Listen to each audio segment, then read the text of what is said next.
On va aboutir à la suite de la leçon sur l'algorithme. On a dit que pour la suite, on va aboutir, comme j'ai dit, à la suite sur les algorithmes. On entend dans la vie quotidienne un glissement de sens.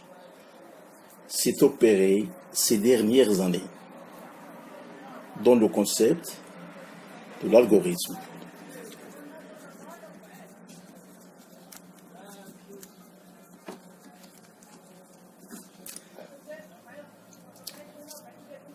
J'ai dit qu'il devient à la fois plus réducteur, puisque ce sont pour l'essentiel des algorithmes des gestions du big data. On va expliquer ce phénomène du big data. Et d'autre part, plus universel en ce sens, qu'elles interviennent dans tous les domaines du comportement quotidien.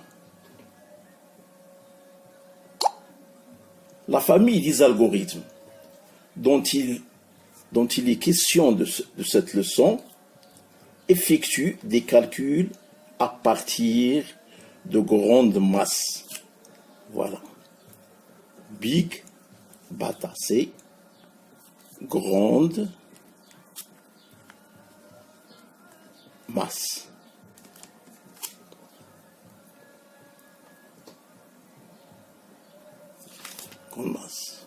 Ils réalisent des classements, sélectionnent des informations et en déduisent un profil en général de consommation qui est ensuite utilisé, comme j'ai dit, ou exploité commercialement et surtout dans le domaine du commerce. Les applications sont nombreuses et touchent les domaines les plus variés. Ce n'est pas tout simplement le domaine commercial, mais les libertés individuelles et collectives pourraient être finalement mises en péril, c'est-à-dire en discussion. Comme le montre le mathématicien américain Cathy O'Neil dans le livre Weapons of Math Destruction, ou bien publié en 2016. Pendant ces 2 années, c'est-à-dire en 2018, il va être traduit en français. Sous-titre algorithme. OK? Donc, en 2016, est sorti à travers un français américain, un maths américain. En 2018, il est sorti à travers un mathématicien français, dont le titre Algorithme. La bombe à retardement aux éditions les années. Aujourd'hui, les modèles mathématiques et les algorithmes prennent des décisions majeures, servent à classer et catégoriser les personnes et les instructions, influent en profondeur sur le fonctionnement des États sans le moindre contrôle extérieur et avec des effets de bord. Traduisons ma discussion. Pour commencer, prenons un exemple, n'importe lequel. Il faut débuter par la section significative. Qu'est-ce que je vais étudier? Je vais étudier par exemple une machine, n'importe quoi. Il me donne, si je suis cette explication, je vais aboutir à deux solutions. 1, 2. C'est-à-dire oui ou non.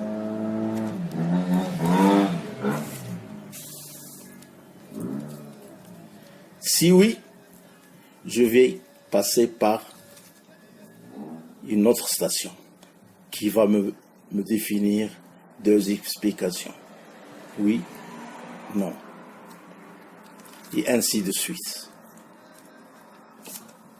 Il s'agit d'un pouvoir utilisé contre les gens. Et pourquoi ça marche?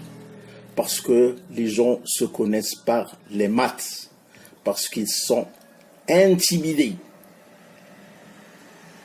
C'est cette notion de pouvoir et de politique qui m'a fait réaliser que j'avais déjà vu ce quelque part la seule solution d'un algorithme.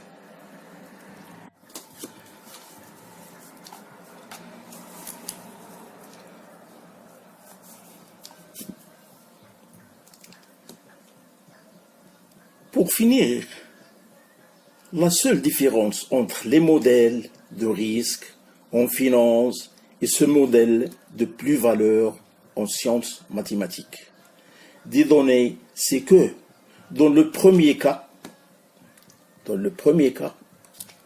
en 2008, tout le monde a vu la caractéristique liée à la crise financière. Mais dans le cas des profs, personne ne voit l'échec. Ça se passe à un niveau individuel. Des gens se font vivre en silence, ils se font fumiler ou bien humilier et s'en rendent d'eux. Alors, on voit que l'algorithme s'étudie dans les différents cas. Prenons par exemple YouTube. YouTube se base totalement, si je veux dire 99% sur l'algorithme.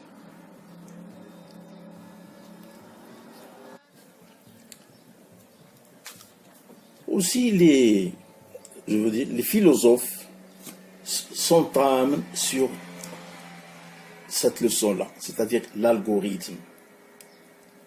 Cela va élargir le cercle des agents moraux et de là des humains à des systèmes artificiellement intelligents que nous appellerons des agents moraux artificiels. Dans les livres, par exemple, faire la morale aux robots. Comme j'ai dit, par exemple, sur YouTube, ce sont des robots qui fonctionnent, hein. Ce ne sont pas des agents. Une introduction à l'éthique des algorithmes.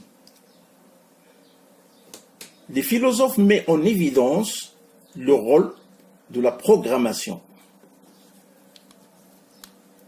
La programmation. Dans l'éthique des robots, en traitant plus précisément des enjeux moraux liés à la construction des algorithmes. Il définit un algorithme comme rien de plus qu'une suite d'instructions. Voilà. Pour aboutir là, il faut passer par toutes ces instructions-là. C'est ça l'algorithme. Il définit un algorithme comme rien de plus qu'une suite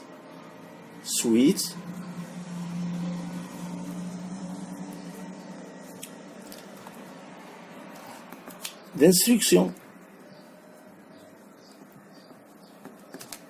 Suite d'instructions.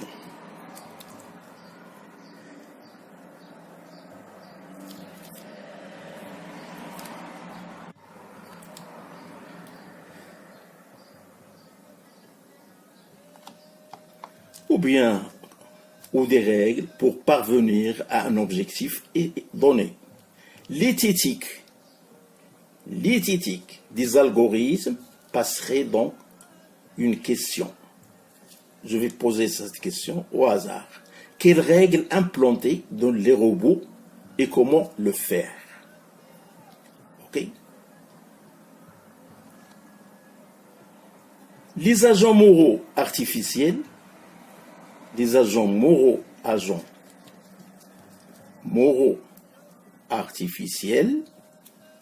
sont pas cependant des agents moraux au sens fort du terme, contrairement aux humains. Comme je dis, ce sont des robots. Ils ne semblent pas imputables de leurs actes. Ils n'ont toutefois pas besoin de l'être pour prendre des décisions moralement significatives et soulever tout un tas de questions en éthique des algorithmes. Avec ça, j'arrive à mettre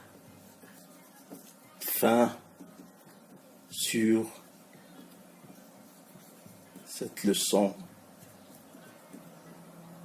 algorithme.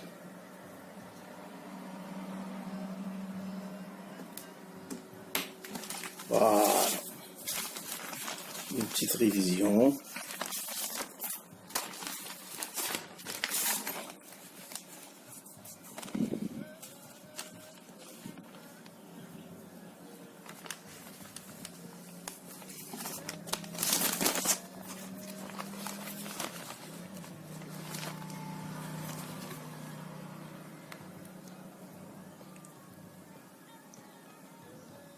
Alors, bonne chance.